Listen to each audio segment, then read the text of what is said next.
The Joe Rogan Experience. Pot doesn't work on me. Oh, right. What kind of pot? I bet the pot we have will work on you. Up to 50. I've done 55 milligrams edibles. That's Nothing. ridiculously low. I do 200 every time I go to the airport. Wait, 200 milligrams? Yes. Okay, but I'm like Joey a quarter Diaz takes away. 1,000. All right, maybe I just haven't upped my game yet.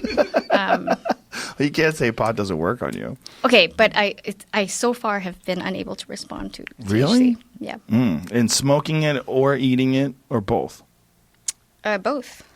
Jamie is with you with the eating. He's got some weird genetic disorder that doesn't work with him. No. Like edible, he can take 1,000 edibles and just hang around with people.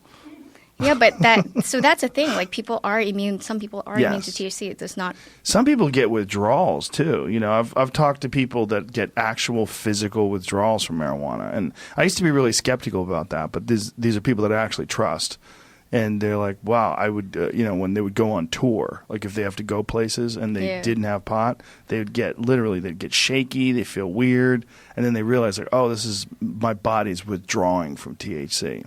Apparently, it's very rare, but common enough so that it's in the literature. They've documented people that have like a physical response to withdrawing from marijuana.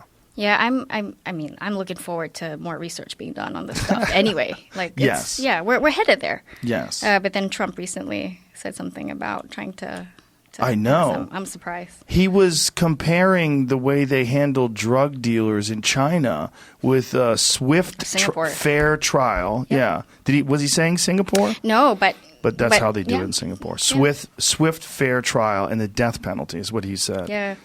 There's a resurgence of this in Asia. You see it in the Philippines as well. So Duterte's has this extrajudicial drug war that he's been launching. So I understand the concern with the plight. I understand that people are really worried that people getting addicted to drugs ruin their lives. It devastates families, people dying of overdoses from fentanyl and all these different hazards that are associated with drug use and drug dealing. I understand that. But this sort of archaic way of handling it and death penalty talk in 2020. I know. Like it's...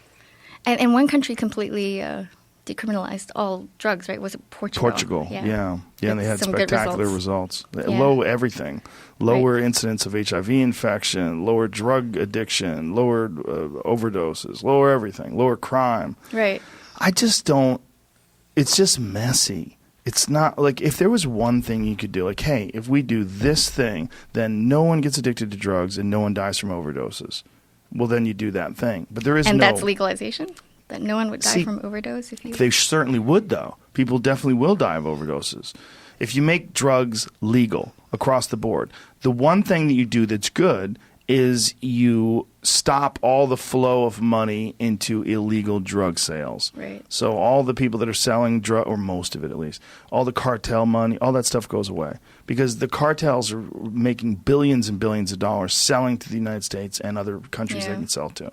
And they're doing it because it's illegal. Because it's a business they can capitalize on that American businesses are not capitalizing on. And violence goes down too, I'm assuming, right? Well, they have related to. to crime. There's a correlation. I mean, if you go back to what happened in the United States during Prohibition, what it did is prop up organized crime. It propped up organized crime in a pretty spectacular way. And it was because there was a massive amount of money to be made selling alcohol. The desire for alcohol didn't go away. The legality of it went away. Right. So illegal sales went through the roof, and the people that were selling it were criminals.